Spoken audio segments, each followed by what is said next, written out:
have to take off my mask.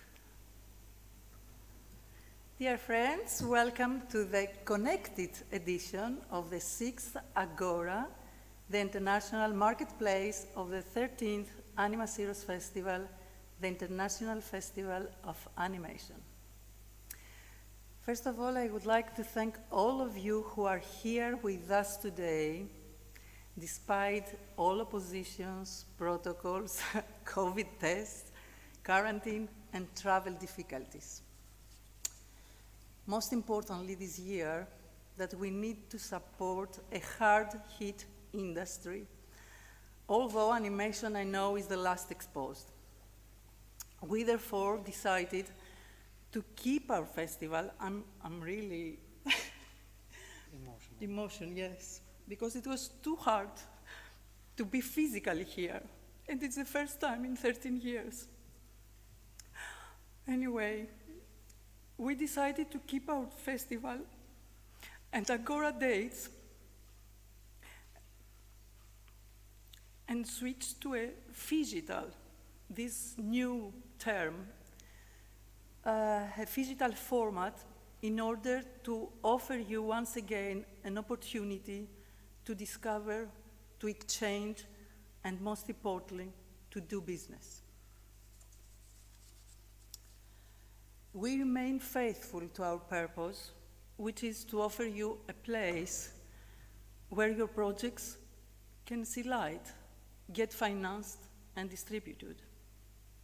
In this context, we are so proud that this year, Animasyros launches its collaboration with ANSI International Animation Festival and MIFA, the market section, the largest worldwide commercial event of the animation sector.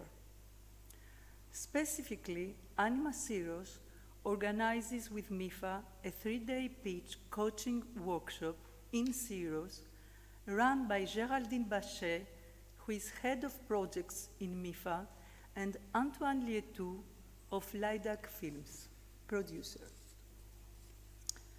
6 projects under development have been selected from Greece, Cyprus, and Portugal, and their creators participate in the closet training workshop that started this morning and leads to the presentation of the projects to the audience physically and linked audience, restricted linked audience, and the jury of the pitching forum.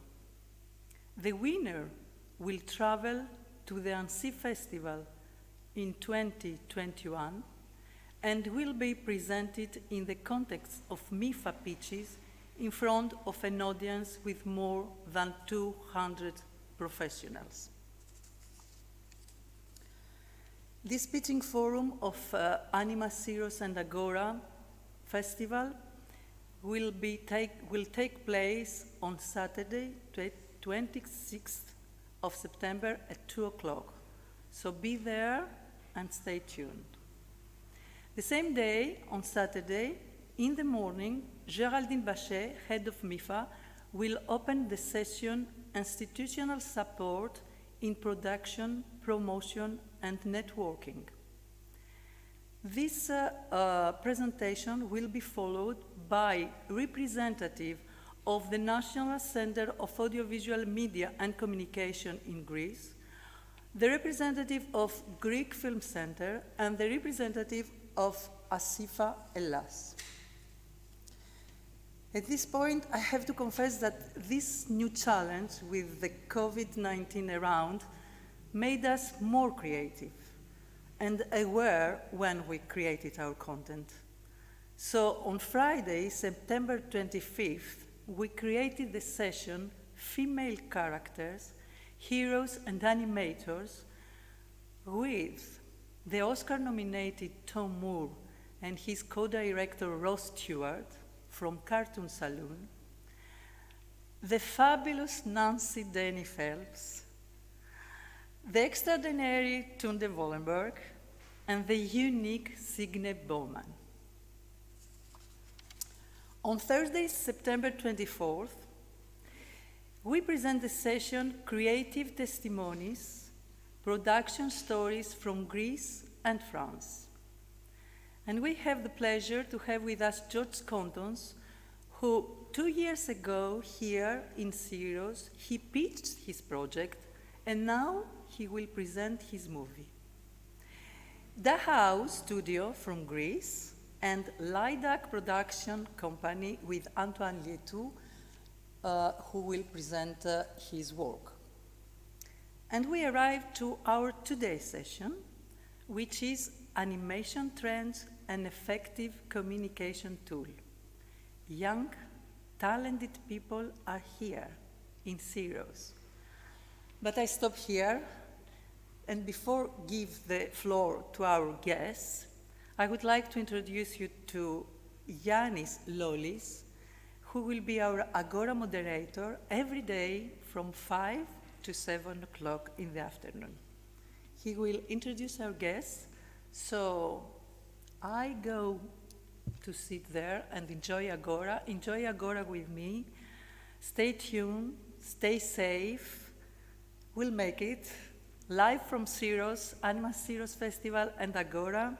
Yanni, the floor and the camera is yours. Thank you.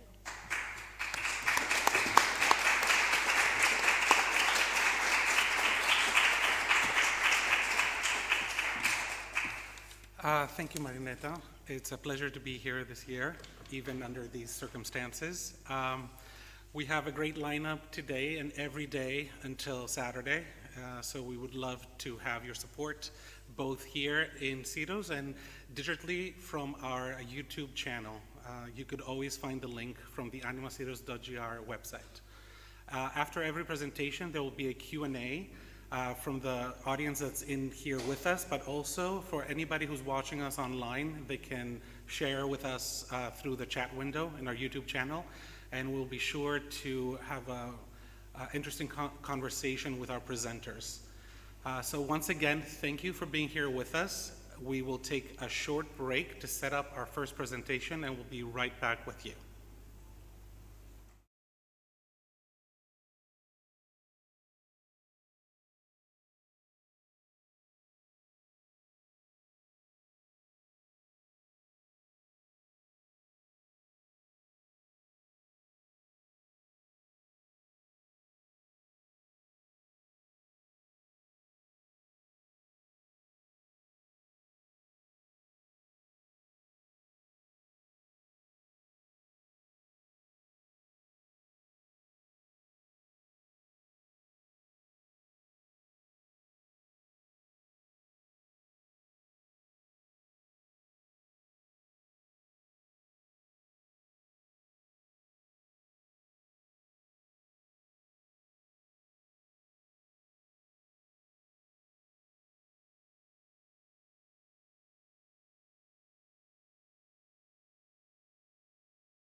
Welcome back.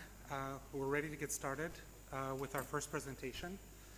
I'm really excited to welcome to the festival a big friend of the festival, Aristarchos Papadaniel, who's with us today. Aristarchos is an awarded Greek director and cartoon creator. He's an author of books, among which is a Greek political caricature, The Serious Side of Funny. He is the co-founder of the awarded creative studio Syros and founding member of Asifa Hellas. His presentation today, Transmedia Storytelling in Action. I'll just let him take it away. Hello and welcome. Let's put the mask down. My name is Aristarchos Papadaniel. I would like to thank Animasyros Festival Director Maria Anastopoulou and its President Vasilis Karamitsanis, as well as Agora Coordinator Marineta Kritikou, for inviting me as a speaker in Animasyros Live, 6th Agora, which this year launches its collaboration with MIFA, the Annecy International Animation Festival Market. I'm an artist focusing on visual communication, illustration, and cartoon animation through the creative studio and production company Syros, based in Athens, Greece, since 2005. In Syros, I am into concept creation. Here are some examples. Let me give you a taste. Greek political caricature, the serious side to a funny art, a book, CD, DVD research, Pocket Cinema Tales flipbook series, Andreas and Christina documentary, a humoristic animated wedding documentary, From Heart to Heart, a mini animated short inspired by a book, The Reigns of Castamere, an animated choreography of departures, a fan-made animated musical splatter inspired by TV series Game of Thrones, Sipi Kavafi, The City, Wherever I Turn My Eyes To, a poetic documentary introducing the concept of audiovisual epigram. Next stop of this sort as an official selection in the unique Zebra Poetry Film Festival in Berlin, Germany. Today, I will talk to you about transmedia storytelling through two very favorite projects in which I had the pleasure to participate creatively. This is the TV series I Polykatikia, The Block of Flats, and the animated educational TV series A Letter, a Story. So, transmedia storytelling in action. The concept of transmedia storytelling was introduced by Professor Henry Jenkins, author of the book Convergence Culture, Where Old and New Media Collide, where he says, transmedia storytelling is the art of world making.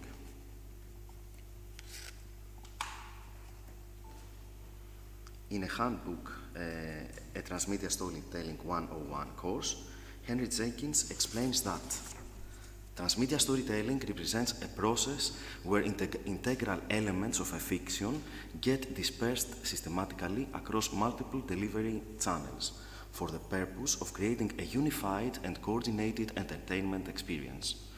Ideally, each medium makes its own unique contribution to the unfolding of the story. A film such as The Matrix is a perfect example of a franchised cinema project where auxiliary information extended outwards, outside of the film industry, and into other means of cultural production. A single story can now stretch across TV, film, video games, and even social media. However, what separates this from a franchise is that each medium ideally makes its own unique contribution to the progression of the story. It should be more than just a reiteration onto a new medium. Director of Content Strategy Shannon Emerson writes in Echo Stories blog posts great examples of multi-platform storytelling, that transmedia storytelling can also be called multi-platform storytelling, transmedia narrative, and even cross-media seriality. Cross-media storytelling is telling the same story through different media. Now we are talking about transmedia storytelling. The term multi-platform storytelling is used to describe the general technique of telling a story using several formats and/or platforms, ideally with some involvement by audience or users or end users. When a story first arises in the mind, it often comes with an idea of format. It's when you start to imagine other ways to express that story or to make it even better that you enter the realm of multi-platform storytelling. It's when you can envision additional tools and platforms bringing something else out in the story. It's when you can imagine all of those things contributing to layering the story. The most appropriate way to describe the term transmedia narration storytelling is the poster book Once Upon a Time There Was a Comic Artist on TV, which contains all the drawings, sketches I created for the needs of the TV series The Block of Flats, and especially for the role of comic artist Takis Peristeris, played by actor Yannis Tzimitselis. So in The Block of Flats, we had an audiovisual work in which another work was presented, the creations and comics by comics artist Takis Peristeris, who, through the heroes, the protagonists of the series, described his thoughts and feelings and narrated his adventures in an imaginative way. Let's see a video. I have taken a scene where the character makes a pitching, since we have a pitching forum here in Animasyros.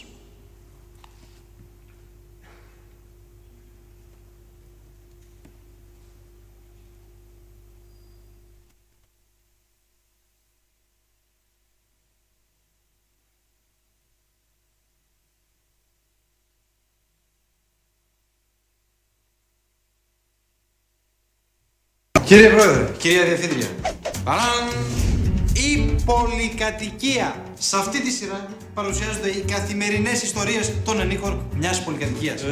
Για να δούμε. Θανάσης Μπαλαφούτης και η γυναίκα του Μαργαρίτα. Ο Θανάσης είναι διαχειριστής, είναι ο Έλληνας ο βιοπαλαιστής. Η Μαργαρίτα ασχολείται με τα οικιακά, φτιάχνει εξαιρετικό φαγητό. Πέτρος Μπαλαφούτης, ο γιος του Θανάση Μπαλαφούτη διαχειριστή, πιστεύει ότι η ζωή είναι μία πίστα. Ναταλή Μπαλαφούτη, κόρη του διαχειριστή Θανάση Μπαλαφούτη, έχει σχέση με τον Κωνσταντίνο, ο οποίος Κωνσταντίνος είναι ακτιβιστής. Μάρκος και Χρήστος, το γκέι ζευγάρι της πολυκατοικίας. Το ξέρω, σας φαίνεται λίγο τολμηρό, αλλά ζουν ανάμεσά μας. Ελένη, η Γκαντέμο, η εύθυμη χήρα, η γυναίκα της γενιάς των 700 ευρώ. Αυτός είναι ο Θέμης, ο άντρας της. Παναγιώτα και Βασιλική, τα κορίτσια της πολυκατοικίας. Τους λες μια κουβέντα και δεν την λένε βρε πουθενά. Δεν προχωράμε. Τζοβάνι και Τζούλη, ο κλασικός Αλβανός που παλεύει για μια καλύτερη ζωή. Και η Μίστε Πελέ. Τζίμις, ο σοφός της παρέας. Δουλεύει στο βίντεο κλαμπ. Είναι ένα εξαιρετικό παιδί. Έχει σπουδάσει σκηνοθεσία. Και Τάκης και Λουκία. Συγγνώμη κυρία Σεμάκη που χρησιμοποίησα το όνομά σας, αλλά μου ταιριάζει πάρα πολύ το Τάκης με Λουκία. Τάκης, Λουκία, Τάκης. Τάκης. Τάκης είναι ένας πολύ πετυχημένος σκητσογράφος, ένα πολύ καλό παιδί, ωραίος πολυκατοικίας γενικότερα. Η Λουκία είναι καψούρα, μεγάλη καψούρα μαζί του και εντάξει δεν εργάζεται, ασχολείται με τα οικιακά. Λοιπόν, πώς σας φάνηκε? Προσωπικά δεν το βλέπω. Τώρα 2 γιαγιάδες, 2 γκέι, ένας διαχειριστής, ούτε για σύριαλ στην τηλεόραση δεν κάνει. Διαφωνώ. Τάκη, λυπάμαι. Πότε με σχολάς? Ρε Τάκη, πώς με έκανες έτσι?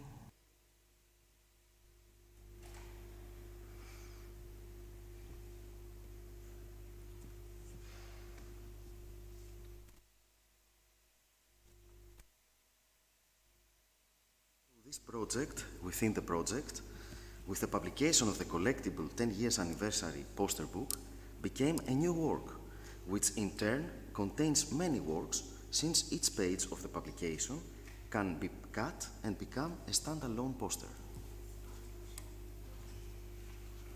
Browsing through this special poster book, the reader looks back at moments where the comic artist takes his first timid steps by sketching the caricature of his neighbors, holds his first solo exhibition, creates his first complete comic book, the autobiographical Chuck Bump, starring Chuck and Lux, which is gaining wide international interest, securing him a better contract with the publishing company with which he now collaborates.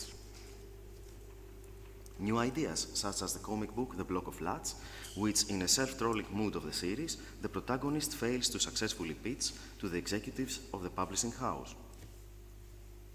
The attempt of a competitor to steal the idea of a children's comic book entitled Pesta Flora. Finally, the memories illuminate the future with Chuck Bum 5 and the Block of Flats 2018. The publication narrates in an original way the first time that the profession of comics artist was recorded on Greek television, and as a bilingual product, it traveled to festivals in Greece and abroad, such as the Annecy International Animation Festival Market through Asifa Elas, Greece Animated, powered by Ecome, here with representatives of the Animation World Network China, who presented it.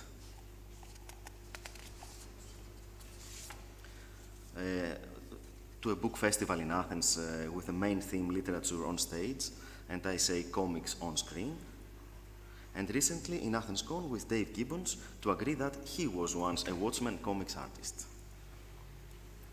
And the narrative continues through newspaper headlines. The Block of Flats became a comic book. A comics artist in the Block of Flats. The comic book creator behind the comic book creator. And posts seeking interaction with the public by asking, who designed the comics in Mega Channel's The Block of Flats? And finally, the official book presentation, where what Takis Peristeris experienced in the serial, the real-life comics artist experienced in Ianos bookstores downtown Athens.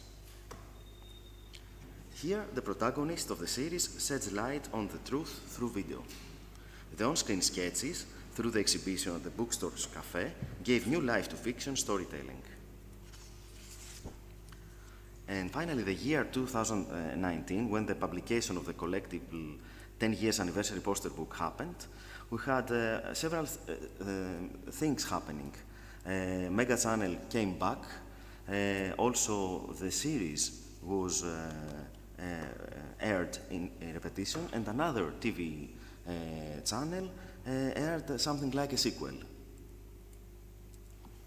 And in the global transmedia storytelling of the medium, we have nostalgic references of old Hollywood or the comeback of series that we loved in the 90s.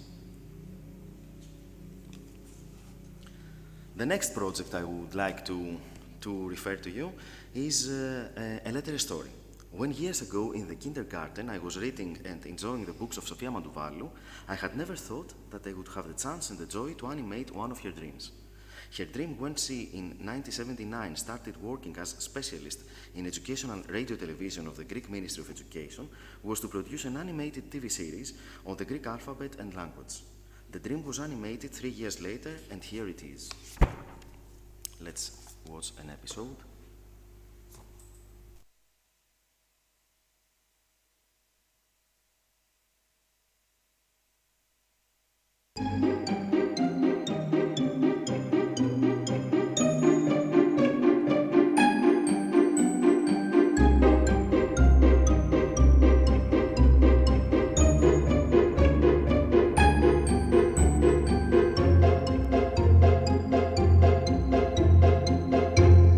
Ένα γράμμα, μια ιστορία.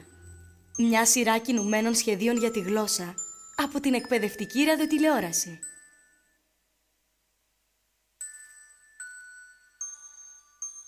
Ένα γράμμα, μια ιστορία.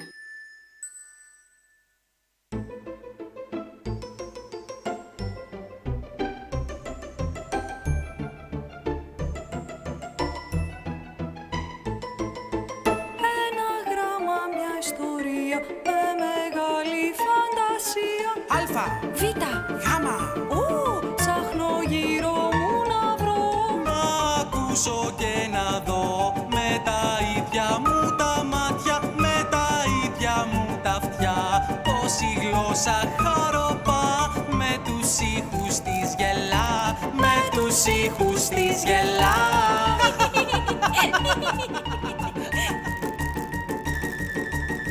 Ένα γράμμα, μια ιστορία με μεγάλη φαντασία. Αλφα. Β. Γάμα. Ψάχνω γύρω μου να βρω. Ένα γράμμα, μια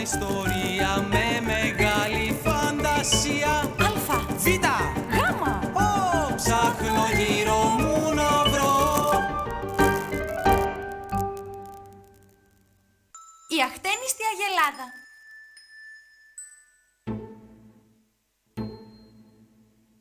Έναν καιρό και μια φορά, μπορεί τώρα ή παλιά, μια αχτένιστη αγελάδα βόλτα πάει στην Ελλάδα.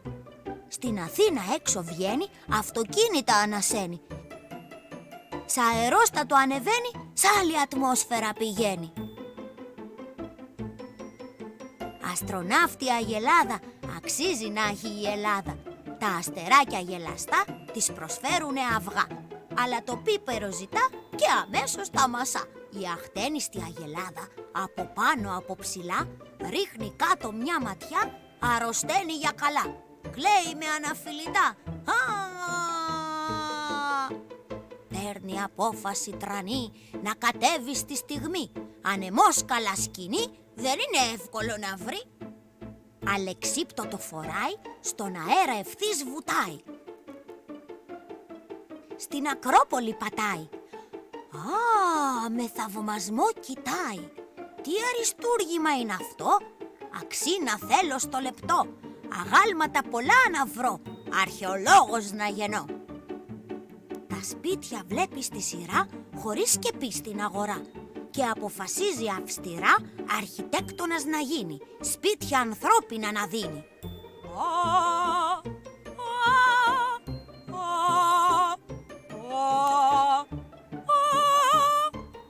Απόλαυση είναι στο αυτί, άριστα άλφα στη σκηνή. Και η ψήφωνος της πάει, απρόσεκτη παραπατάει. Στο πόδι πέφτει η σκεπή, ασθενοφόρος τη στιγμή, στο σπίτι φτάνει αστραπή. Αχτένιστη η ασθενής, ανεβαίνει η δυστυχής και μετά αναστενάζει. Πονάει και στενάζει. Ακροβάτης αθλητής, άσος αλφα εθνικής. Αρχηγός στην αταξία, άλματα κάνει αστεία.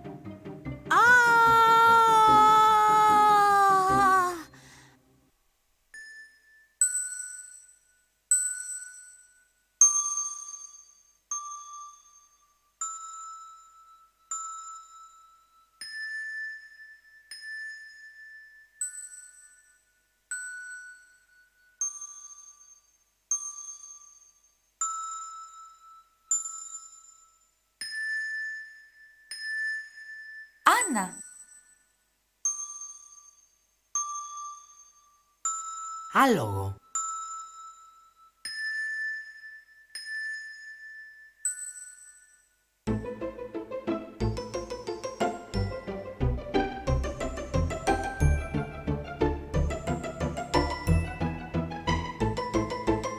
Ένα γράμμα, μια ιστορία με μεγάλη φαντασία. Αλφα. Β. Γάμα. Ψάχνω γύρω μου να βρω.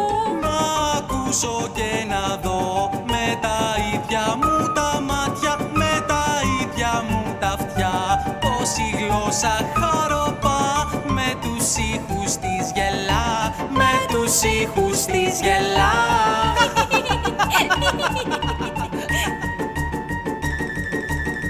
Ένα γράμμα, μια ιστορία με μεγάλη φαντασία. Αλφα. Β. Γάμα. Ψάχνω γύρω μου να βρω.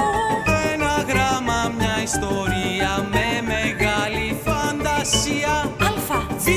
Γάμα. Ψάχνω γύρω μου να βρω.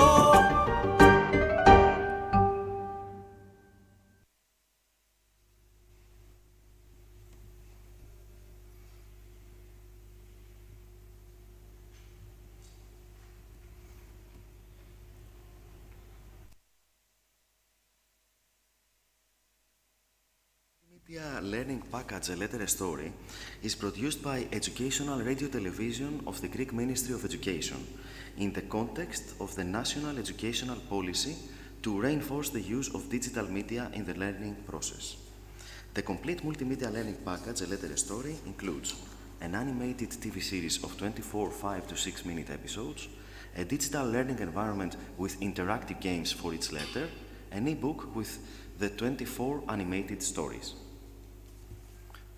The multimedia learning package A Letter A Story is designed to be used in the classroom by the teacher through an interactive board, individually or by two children in the computer lab or in the classroom, individually or by two children at home through a personal computer, tablet or smartphone. The Greek film industry has a few examples of animation programs for children, despite the fact that As a Means is the dearest to them. A Letter a Story is the first educational animated TV series produced in Greece, aired on Earth TV and Earth World subtitled in English. The episodes of the series are available on the site of the Educational Radio Television and on its YouTube channel for free use. The series A Letter a Story is a creative media edutainment tool. Children become familiar with letters and sounds of the language through 24 verse-based, humorous, surrealistic animated stories which combine educational language with fairy tales and television. The series is widely used by the schools in Greece, Cyprus, and all over the world where Hellenic communities exist to creatively teach Greek as a first or second language. There is feedback from abroad that the series is also used to teach Greek as a foreign language. The interactive digital learning environment based on the visual and verbal material of the educational animated series, A Letter a Story, is a work in progress. The pilot for the letter A has been successfully completed and was available for free online at iCreate.gr. The pilot was widely appreciated and honored with broad acceptance by teachers, parents and pupils in Greece and Cyprus, and received awards from the University of Athens and other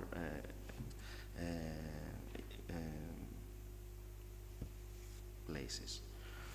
The kids participate in activities associated with Benjamin Bloom's learning objectives, moving from lower order thinking to higher order thinking, from knowledge to comprehension to application to analysis and to evaluation, as well as to creation.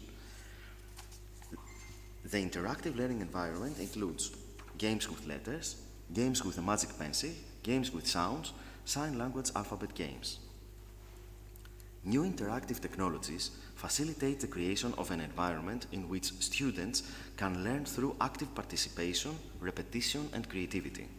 By using original audiovisual material and interactive games, A Letter a Story introduces the children to technology with methods that are compatible with the way they develop and learn.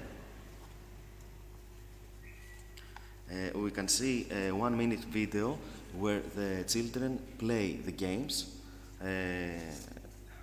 in a smartboard.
As you can see, the beloved protagonists from the TV series give their place to the interactive games to the leading characters, which are literally the typographic characters of the alphabet. Thank you very much, and I hope that I inspired you to tell your stories in a transmedia way.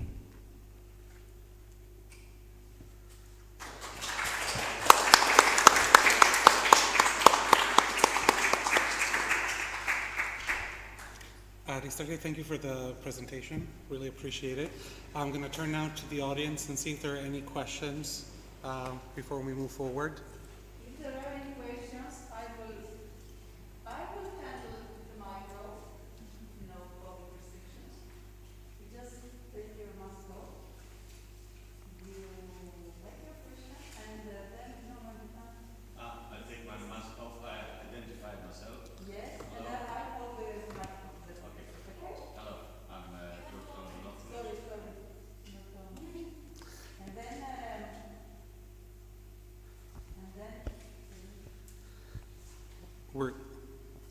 Okay.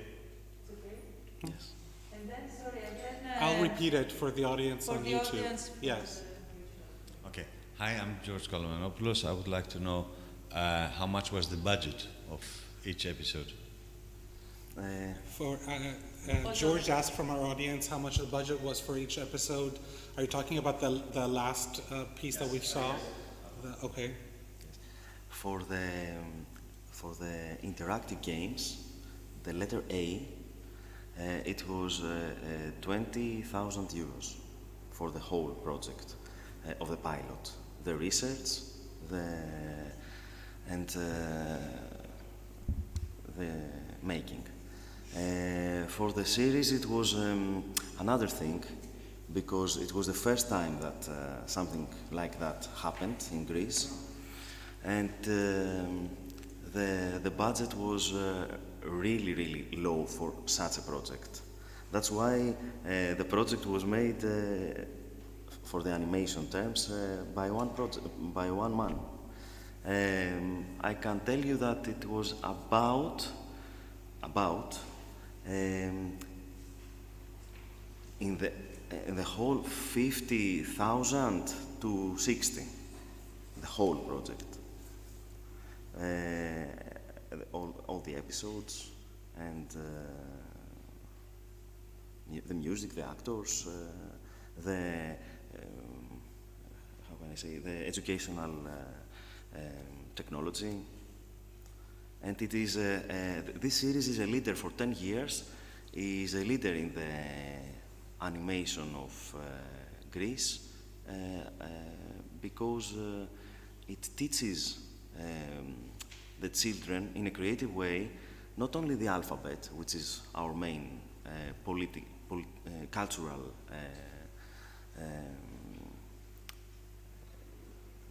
treasure, but also the way to think creatively through animation and interact with technology. Thank you, Aristarchos. Thank you, Aristarchos, for the answer. We're doing this this way now. We have a moderator in the crowd, and I'm moderating up here. So we'll get a handle on it. Any more questions from the audience? No? Aristarchos, can you repeat for me what kind of educational background was involved in setting this up? Did you have researchers on the team, or did you follow a framework that already existed? How did you guys do the dream and the educational technology was Sofia Mandouvalousis' aspect.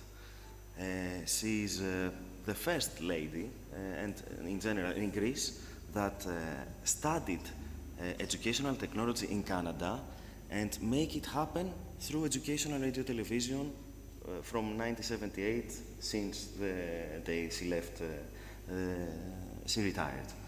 And so it was, for me, it was a real pleasure to interact with an author that is an awarded author and very talented, but also had the professionalism to know how to deliver the information to children. And not only, because I see that the series is really useful to people that learn the language, that are mature. Thank you. One last question before we close this, the presentation from YouTube. It says, now that you finished the alphabet project, is there something that you would like to change if you were given the chance? Oh my God. Yes. Don't we always want to change everything? For me, that project was a miracle. I didn't, it was a dream, never have dreamt that dream. The only thing I could, and I would like to change, was the minds behind this whole process that give them the green light for the project to go on and to expand. this should change. Thank you so much for being here with us. Thanks everybody for watching. We will take a short break and we'll be back with our next presentation. Thank you. Thank you very much.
Μισό λεπτάκι.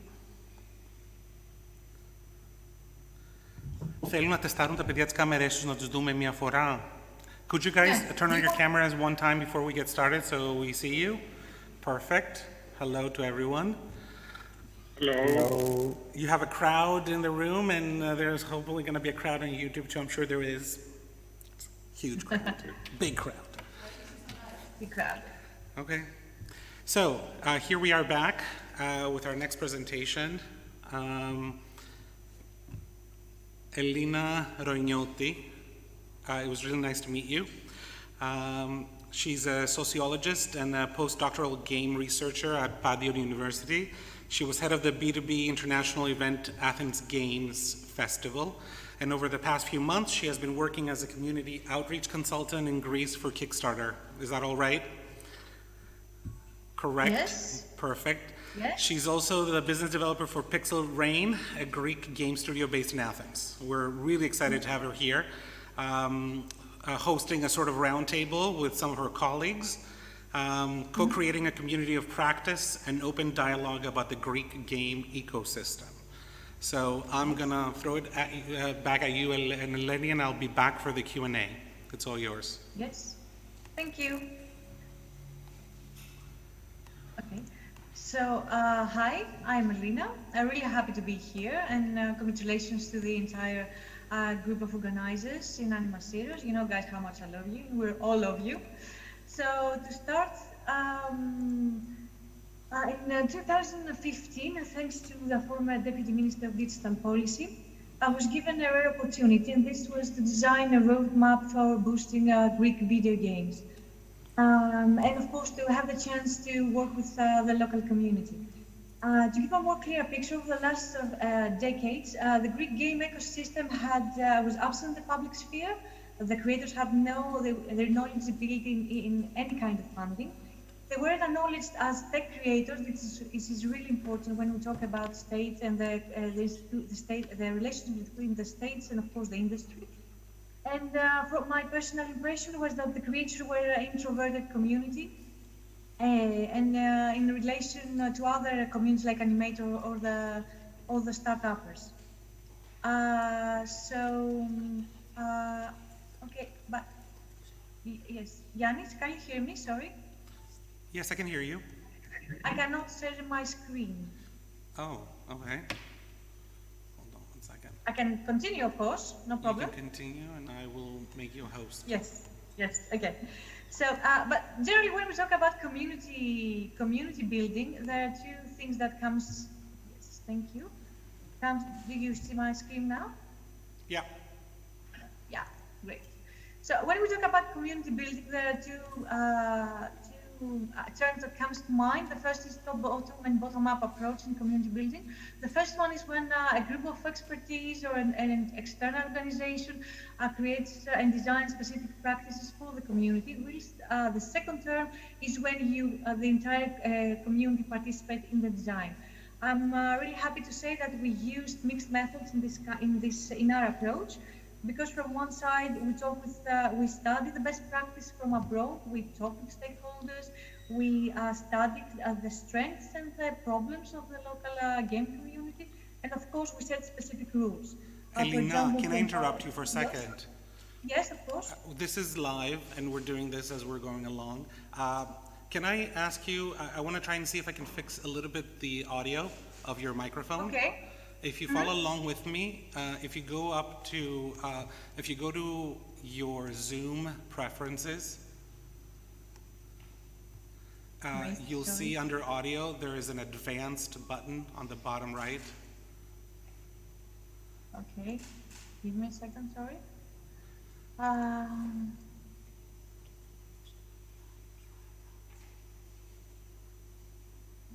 Wait.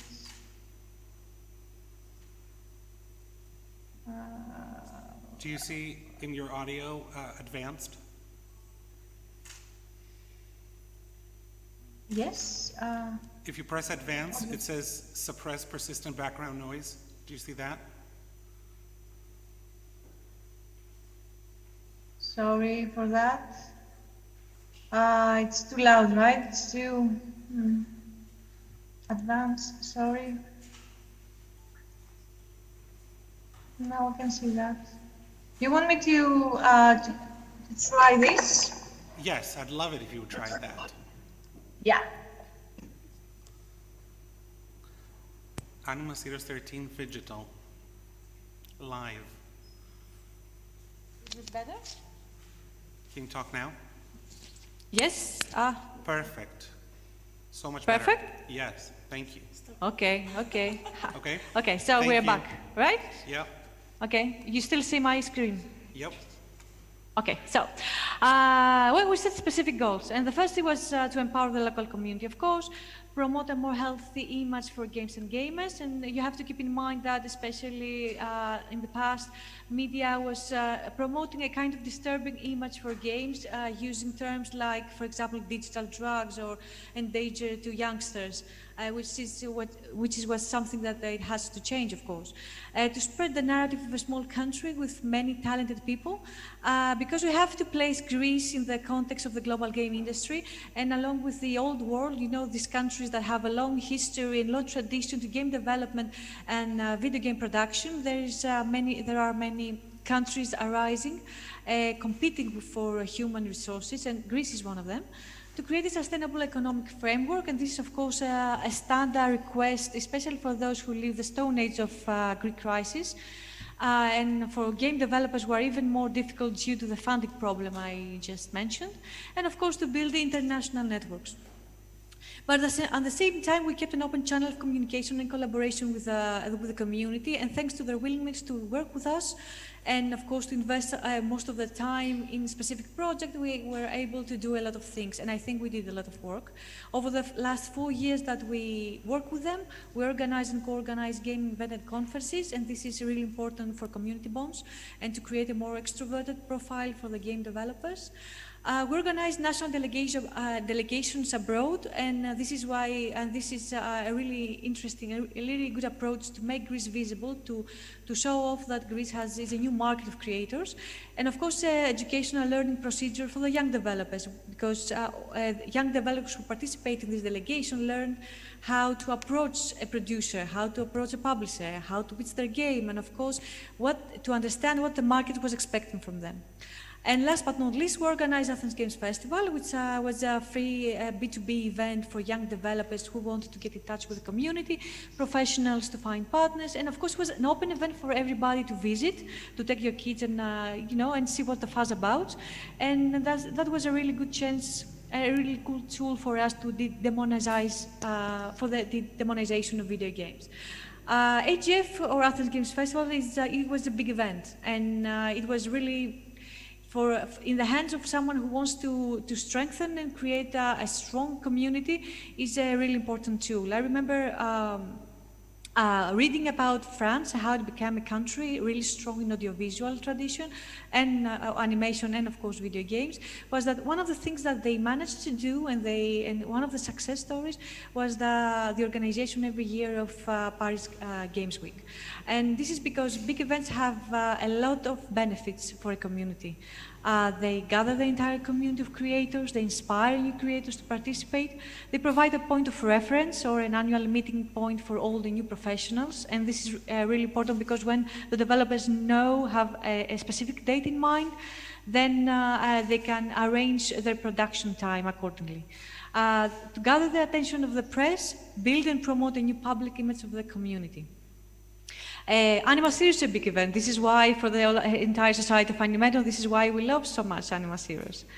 And this is Athens Games Festival, and this is one of all my favorite pictures. It depicts all the thrill, all the hype, all the awesomeness we had 2 days in the road in 2017, 2018. When we started organizing AGF, we wanted to collaborate with as many institutions, stakeholders as possible. So to sum up, we collaborate with more than 20 stakeholders, institutions, associations, private entities, with more than 10 university departments and private colleges, and we wanted the universities to be in the same space with the industry so they could collaborate and create an open channel of communication. We had speakers from the biggest tech and video game companies playing our games, providing feedback and creating bonds with the local creators. But at the same time, we wanted each and everyone who's working in the community to have a special place and to feel that has a special place in the event. So people that wanted to hear about the philosophical, political, social aspect of games, we had organized specific lectures on that. Of course, we brought together all these direct relative sectors with video games. Animators is one of them. We called and we asked for board game creators to come and show them their new products. And we create a special place, an exhibition inside the exhibition for game artists to show off their work when I was talking about 2D artists, 3D artists, or musicians.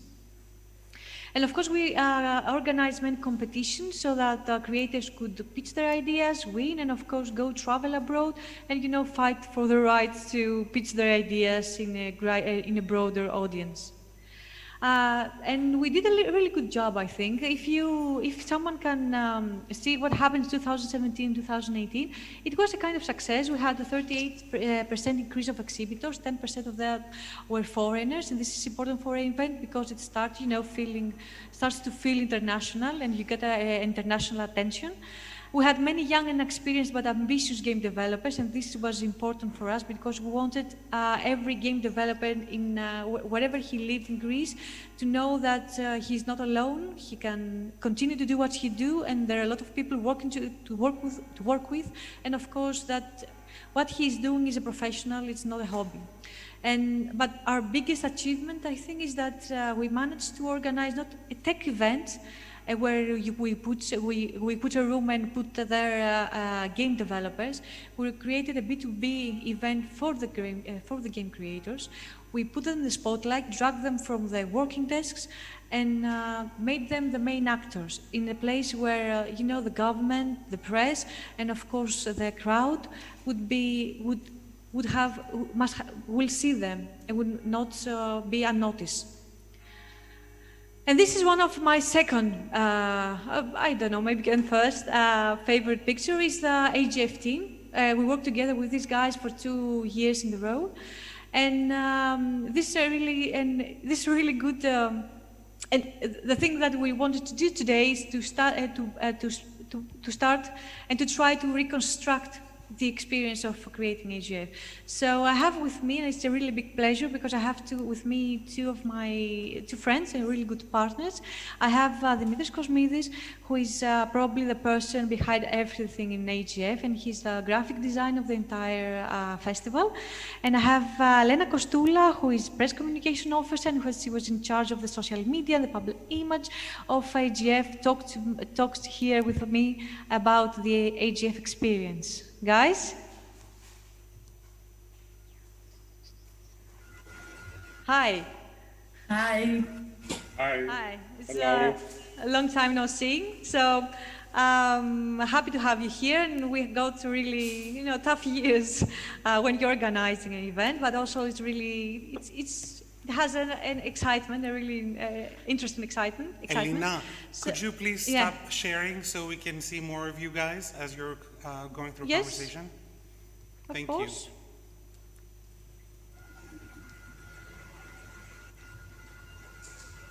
Perfect. Okay, so guys, I have one question for you, and probably because I would like for you to share your experience with the rest of us, or not me, the rest of all people who's watching. So when thinking back on AGF, what do you cherish most of this from the days of hell when we organize AGF or during the AGF itself? Lena, do you want to start? Yes, thank you, Elina. Hello to everybody. Well, one of the strangest things that I still remember was trying to reach the developers just a few days before the event to let them know if everything is okay. And no one would pick up the phone. What we later understood was that developing is an after-hours activity, so calling them during morning hours was not going to be very effective for us. Anyway, as the person responsible for our social media during Athens Games Festival, I would like to guide you through our strategy, just to give you a small glimpse of how we decided to use our social media platforms to further promote the Greek gaming industry. First of all, we tried to create a small buzz. And we created a small BuzzFeed quiz with the first game's topic, which was ancient Greek heroes. So you would do the quiz, the BuzzFeed quiz, you would share it with your friends, the results, and then we created a Facebook page and an Instagram account. We also had official hashtags of the games, of the game festival, that were used not only by our exhibitors but from our visitors as well, which was also very helpful to create a buzz, especially on the days of the festival. We used our social media not only to promote our agenda and our sponsors, but we were very focused to promote the exhibitors. That's why we created feature posts for each of the teams that took part in the Athens Games Festival, and we advertised their games, their work, and their backgrounds. We also used our social media to inform the exhibitors about our speakers and their topics, because what we understood during the first festival was that they came unprepared, our exhibitors. So there were small groups, 1 or 2 persons in each booth, and they didn't have the time to go and take part in the conference. Next year, they were very prepared. They came in big groups and they took full advantage of all the conference, the workshops, and the meetings. All in all, I would like to say that social media helped us create and establish a positive image for the Greek gaming industry. It helped us promote Greek gamer delegations in foreign festivals, to gather volunteers for our festival, to get in touch with other people from all over the world. And the most important thing was to promote an inclusive idea of the people who play and the people who create video games. And I will close with an example. One of our most commented posts in our Facebook page was the panel discussion about women in the gaming industry. From the comments, we understood that there are still a lot of misconceptions and inequalities in the game industry, which is considered a man's world. And we were not afraid to take part in this difficult conversation with our audience in the comment section, because we aspire to empower all game developers and spread positivity and support. Yeah. Thank you very much, Lena. And of course, video games is a really, only 2 comments, video gamers are a really good crowd to work with in social media-wise. They're really expert in that. So I remember from these days that we had a really good collaboration with that. And of course, I remember all the fighting over the women in video games. Yes, this is a lesson to be learned, to tell you the truth, in many ways. Thank you very much. And I have Dimitris. Hello, Elina. Hello, everyone. Can you hear me? Yes, perfectly. Okay. At least me. Well, I strongly remember a few days before the second AGF, one of the exhibitors who had the country-themed game told us that he'll bring a real piano at his booth and he'll play live during the whole exhibition. At first, of course, we all freaked out. Because we thought that this may disrupt the exhibition and maybe cause some problems. The first day, we saw how great idea this was, and all the exhibitors, the visitors together were very excited with this. And the interesting thing that happened was that on the second day, a lot of the other exhibitors make up their own ideas for mini events, attractions, at their own booth. That was great and made the whole event very joyful and alive. Mm-hmm. One of the main challenges that we had was that we wanted to depict at the event the game culture in the whole exhibition area. Mm-hmm. We wanted to involve the game design studios. So each year we had a collaboration with a studio to design some of our main features. The first year, the concept was the pixels, so we had the Greek studio collaborate with us and design for the festival the Heroes of Athens, a handful of pixelized characters that we used on all of our applications. And they were also enough to create a mini game for us with the same concept to let us advertise and introduce to the public the main features of the festival this year. But we were very excited to see people get really excited with some things that we create. We had some pixelized trees that people wanted to get home with them, so that was really funny and exciting thing for us. The second year, we had the level up from the pixel theme, and we get a very important concept for video games, the dungeons.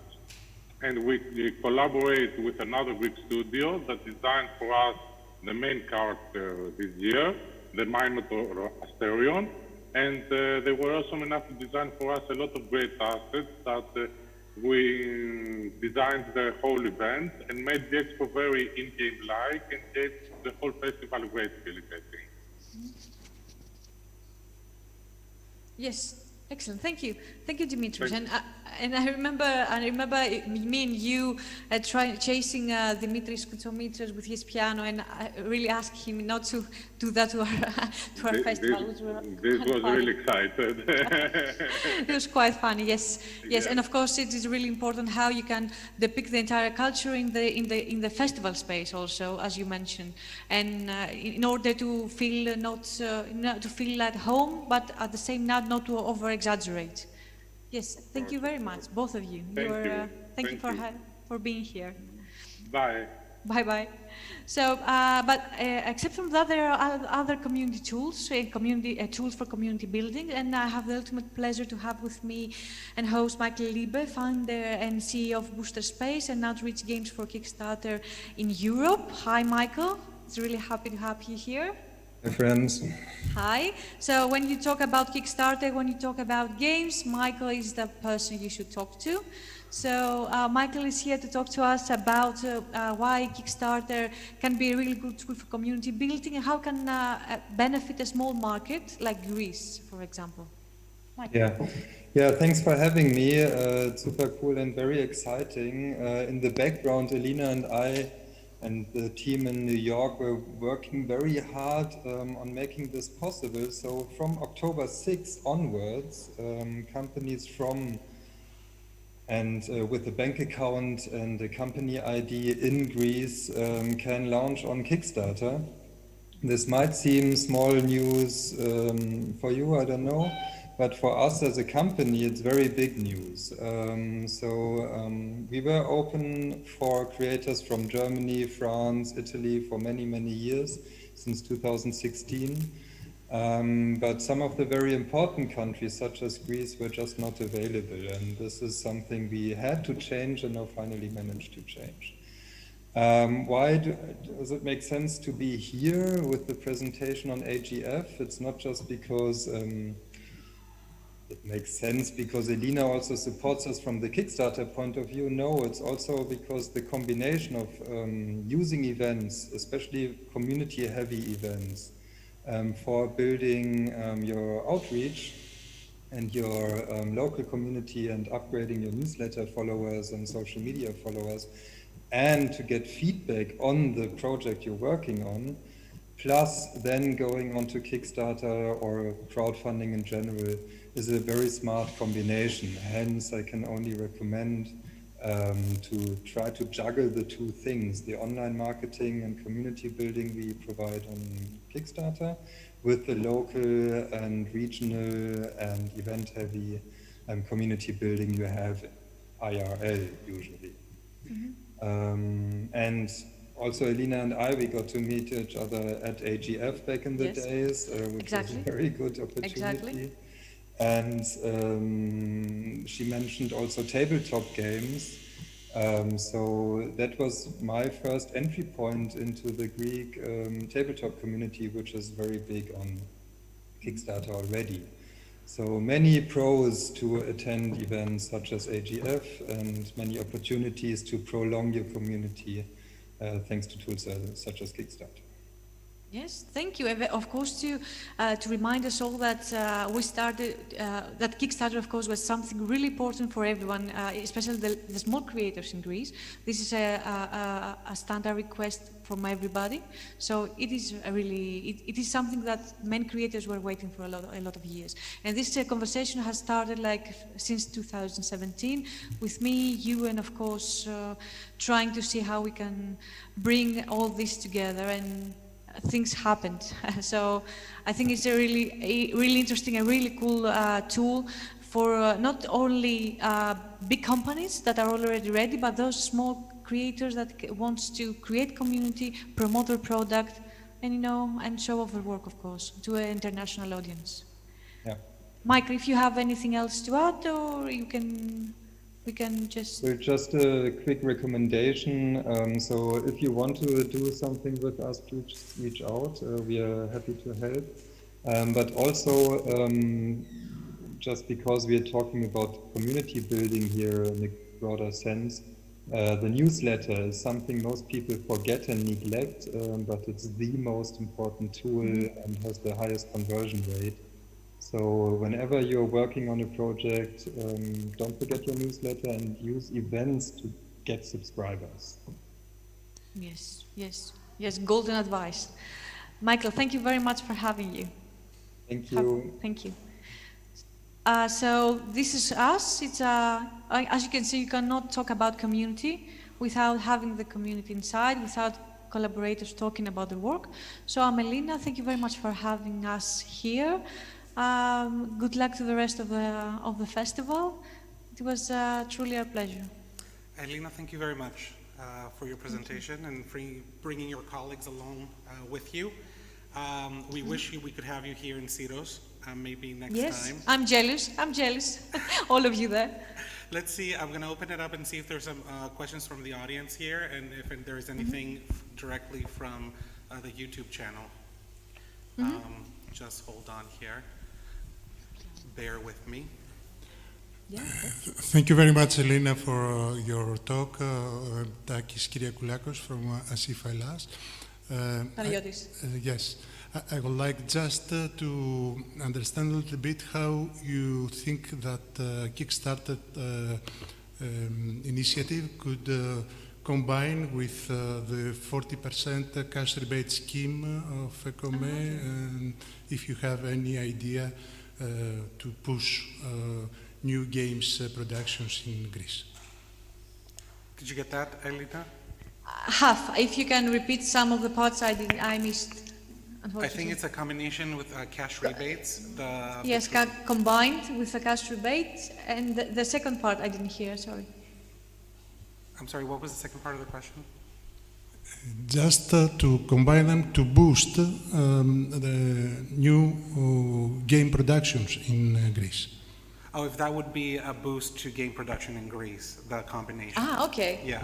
Yes, of course. Of course, we are in talk and conversation with ECOME, who is handling the cash rebate, of course, because they're another tool in the hands of the community for making the productions happen. So I think only through conversation and open dialogue we can achieve even more. I'm not sure how this can be combined per se, but definitely something that we can promote together in order to, to make all this happen more quickly and support the industry better. And of course, I think when a creator have the chance to go live on Kickstarter and gather the community, of course, reach his fund. It's an extra incentive to go to continue, and incentives and motivation is really important, especially for the indie developers, for the small developers. Yes. Perfect. Thank you. I wanted to ask something. The whole identity about Greek gaming. What makes it Greek? Is it the fact that the developers are Greek? Yes. Is it the fact that the company is Greek? Okay. Is there? Okay. What is the identity of Greek gaming exactly? First, Michael I think is Michael right. chimed in. Yeah. Can we? Yes. Actually, public funding, crowdfunding is the way to go. Of course. Yes. Jens, it's a really tricky question, and this is part of my postdoc research, to tell you the truth. What constitutes a Greek video game? Why is it? Are we ready to say that this is something Greek, or is this something that is more imaginable? Imaginative communities and imaginative common projects. My idea is first that we have to promote the market, and this is what we are trying to do. The Greek video game is people that are working in Greece. They have a specific mentality. This is because it's a small community. It's a community that talks and collaborates with each other. So they have a common sense in a way, but yet we cannot talk about a common identity. But my research says that maybe in a couple of years, in 10 years, in something like that, we might have like a kind of tradition. We will see about that, because it has a lot of steps that we have to follow as a community in order, to create a tradition, a kind of tradition, an aesthetic or a video game tradition. It's a hard task. Do Greek gaming companies today have to work through big distributors that are outside of Greece in order to push the product, or are they pushing it themselves independently? Yes, and I can give this question also to Michael because he's also really expert to this. My answer is that we have any developer has two roads. To have two choices. The one is to go to a publisher outside Greece, of course, in order to manage and to go in different digital platforms and to, to approach more, but a bigger crowd. But also through digital distribution, you can go live by yourself. Of course, there are many difficulties in both sides. Of course, both paths has its difficulties. My personal opinion is if you don't have the resources and you don't have the mankind and you don't know exactly what you are doing because a game industry has a specific mentality, has specific rules, go with a publisher maybe. Yeah, I don't know, Michael, if you want to add something in that. If you ask me like that, yes. No. It's yes, because you are many years in the industry and. Yeah, to whoever asked that question, the video games industry is a global industry by definition, and your community and your customers are usually not at home. So it's not really a matter of, I don't know, a national corporation like you as a Greek company using a Greek publisher. It's more about getting your game visible worldwide. And then it doesn't really matter where the publisher comes from, at least, or more important is, does this distribution partner and or publisher help you reach the target group you have? And also what's fun is if you do like events on social media and crowdfunding, you'll be surprised. Sometimes you develop a game and you just don't know where your target group is based.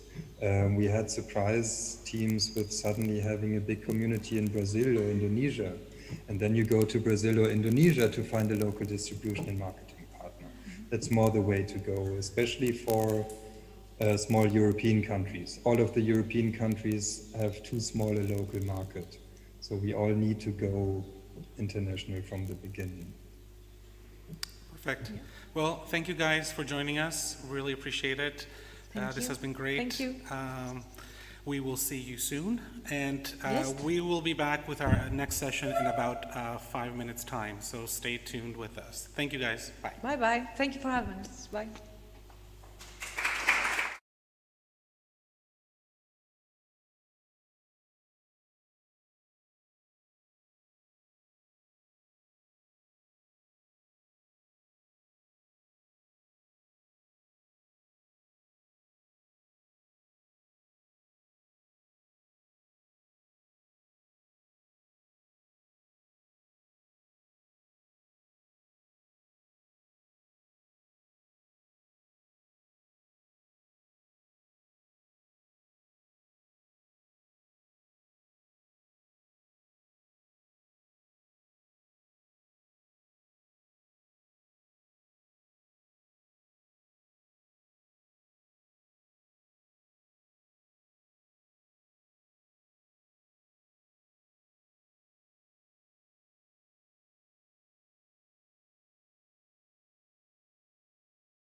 Great. Welcome back, everyone. Thanks for being here. Be patient with us. This is day one. We're figuring things out a little bit, but we feel really good about what's happening here. I hope you feel good as well. We're going to move on to our next presenter, who is an incredible artist, Thanos Samaras. He's an accomplished theater and film actor, playing memorable roles in theater productions staged by, among others, Lefteris Voyatsis and Vangelis Theodoropoulos, and films directed by Pantelis Voulgaris and Silas Zoumerkas. And that is just a short part of his acting CV. In May 2018, thankfully, he presented to great critical acclaim his first directorial and production project, The Annunciation of Cassandra by Dimitris Dimitriadis. And he followed that up in 2019 at the Athens and Epidavros Festival with sold-out performance, Chrysippos by Dimitris Dimitriadis. In both performances, he also supervised the movement design, sets, costumes, lighting, and sound design of the staging. So today, we're going to talk about his latest theatrical work and the interactive use of animation in the staging of Chrysippos. So I'm going to pass it over to Thanos. Yeah, okay. All right, so hello everyone. I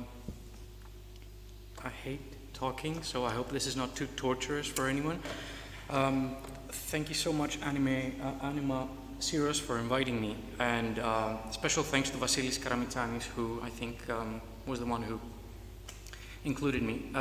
So to provide some context to this presentation, last summer, I directed a play called Chrysippos by Dimitris Dimitriadis at the Athens and Epidavros Festival.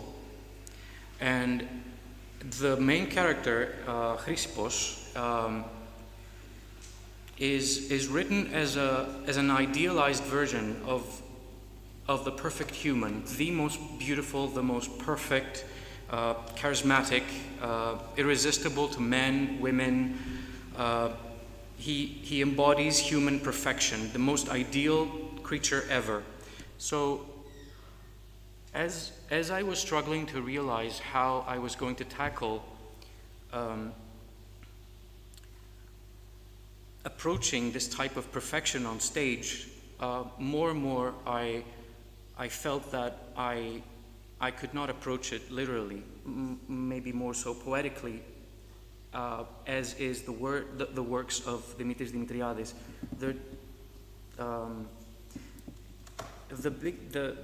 The struggle was that perfection is so subjective. In order to be honest and true in trying to convey these qualities on stage, I thought I had two ways to go. Either accept that it was going to be a theatrical convention where I would just cast a handsome, talented actor and groom him into being even more beautiful and charismatic, and then we would just all agree that he embodies perfection as humanly possible, as it can be defined in a human. But that just felt that the whole project was starting off with a lie, and my great need to approach this as deeply, honestly as possible, I felt that inevitably I would have to do away with him, theatrically speaking. I considered making him a marionette, that I would be off stage just playing Chrysippos, but that felt even more wrong, because that was adding to the play the aspect of someone like a big brother. It was just everything just felt wrong. And as I was chipping away at his on-stage presence, I thought maybe he'd be ugly, maybe he would just be semi-human, maybe he would just be a thing. I couldn't figure it out.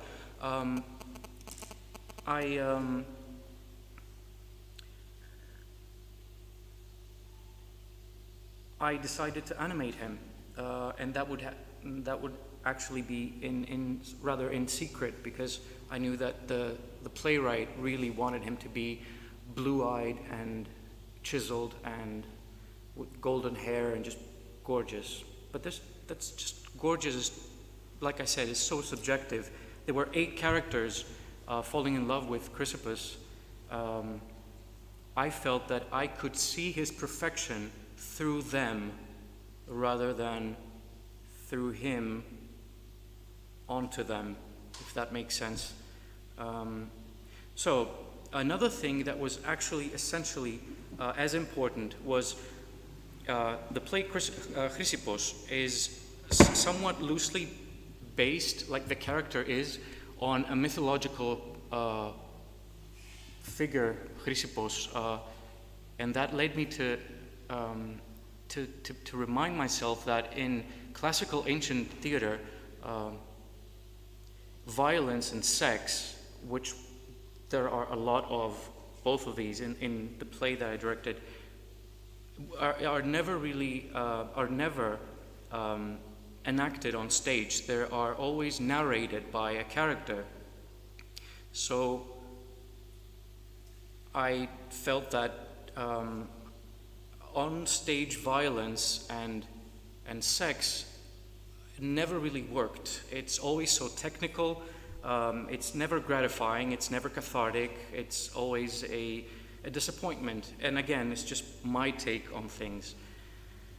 So let's just throw some visuals so that people don't kill themselves.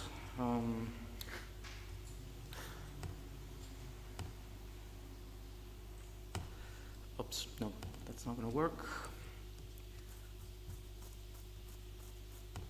So I decided to animate him, and I don't speak animation. My language is visual, but I never knew. Ήθελα να τον πάρουν στην αγκαλιά.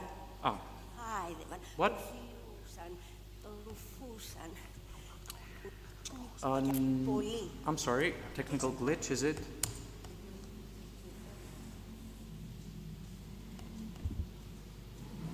Yeah. And then I came across the works of, you guys are animators, you probably know her, Lotte Reniger, this woman animator from the 20s and 30s. And although her work is two-dimensional, I found it to be so emotive, so emotionally dynamic, and so textural. Her work really spoke to me. And it's just, she worked at a time where her means were quite primitive, but I realized that I really wanted to take after some of her style for my play. What I loved about her work was that I could see Lotte in the work. I could see the mistakes that she made. I could see where she skipped a frame, or maybe it was the day after, so the light was different, or maybe the wind blew some hairs on the film. She was physically there as I was watching her works. It was not digitally perfect, which really doesn't speak to me.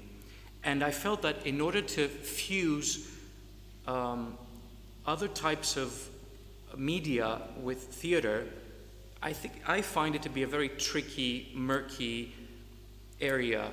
I do not like when a piece of film is slapped on a piece of theater, encapsulating a part of a narrative, just like a beautiful movie or a piece of movie, and then that takes care of that much of the story moving along.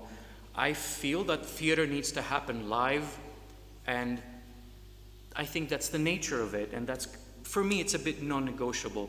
So with Lotte's style, I could feel that it wasn't a piece of, perfect animation, but it was faulty. like a human. So I went after to look for animators to work with to recreate that sort of analog type of animation. Am I taking too long? No, you're good. And that was maybe the most difficult part of the show, of staging the play, because most everybody that I met with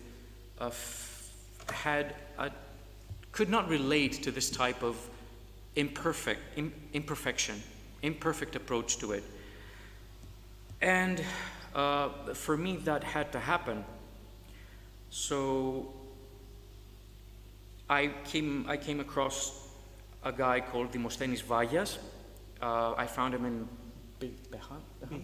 Behance, the website, and he brought along Fotinos Hiolos. So with those two guys, we started work on this project, and that took about 4 months of almost daily communication through Slack with notes, corrections, notes. It went on forever, but it was a lovely collaboration, and I'm grateful for these guys. And so my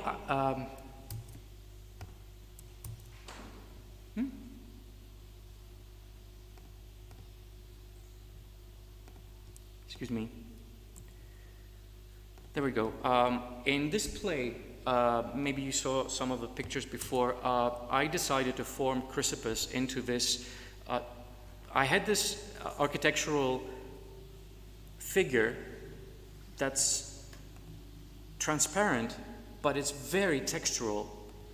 To me, it was so fascinating the way the transparencies, when they're layered, they would produce different hues of that color, and it was like a clear plastic, clean, but soft plastic, but at the same time there were all those metal bolts holding him together. I found him really fascinating, and all of a sudden, he became Chrysippus. So I scanned the figure, but that didn't work, so he had to be recreated in some sort of program. But there were a lot of parameters for me to accept him in this role. So there had to be some sort of depth detail. The 1 millimeter thickness of the acetate, the plastic, it was important to, although he was two-dimensional, he would never turn, and he was always two-dimensional. At the same time, he had to be real. So the way the light fell on the metal parts, there's a lot of detail to this, and we set off to do it. These are notes from the Slack conversations about his body. He had to be created from this character, this actor, essentially. This actor had to be created from zero. He had to be directed in his role as Chrysippus. So his body language was very important to me. Certain angular moments felt hostile, so that had to happen. What else? I don't speak animation, so I had to work with Photoshop, which I'm quite fluent in. So I had to sort of create little films to communicate my wishes to the animators who brought all of this detail to life. So this is an example. 138. Right. These are the notes from the first sequence of the play. It starts with this scene. And after rehearsal every night, I would prop up my iPhone and I would play with these figurines, and I would send the video to the animators. Α, έχω βάλει την... ακουμπούν τα χείλη τους. Bear with me, excuse me. Πως δύσκολες είναι και αυτοί. Και γυαλίζουν και αυτοί. Λοιπόν. Α, έχω βάλει τη μουσική σε slow motion ώστε να προλαβαίνω να κοινώ. Λοιπόν.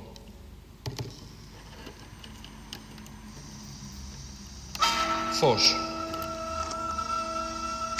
Κεφάλι.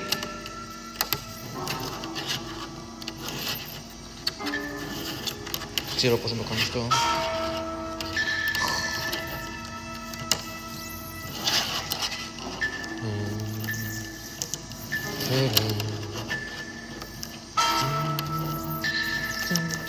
Πάει στην άκρη. Το γάμισα. Μπαίνει ο άλλος.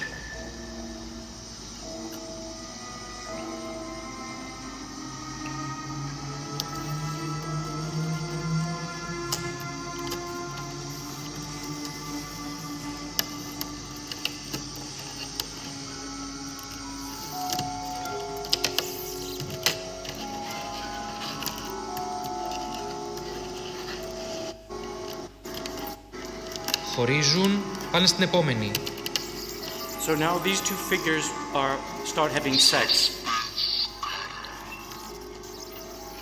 And there had to be about 30 different sex positions.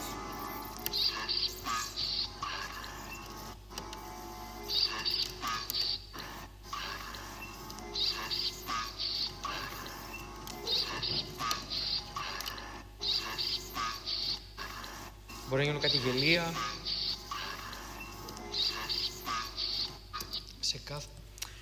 So a lot of this went on for many months and weeks and nights.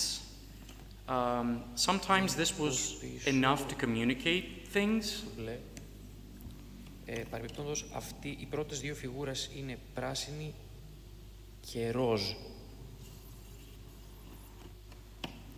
Τα πέλματα να κάνουν κάτι αστείο.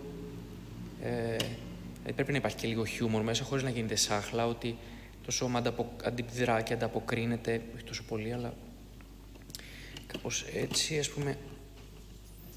Right.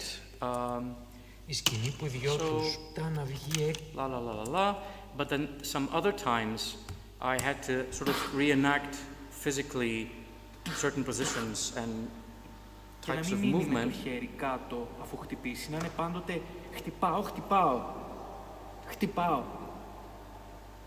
και φεύγω. For that to sort of translate to this.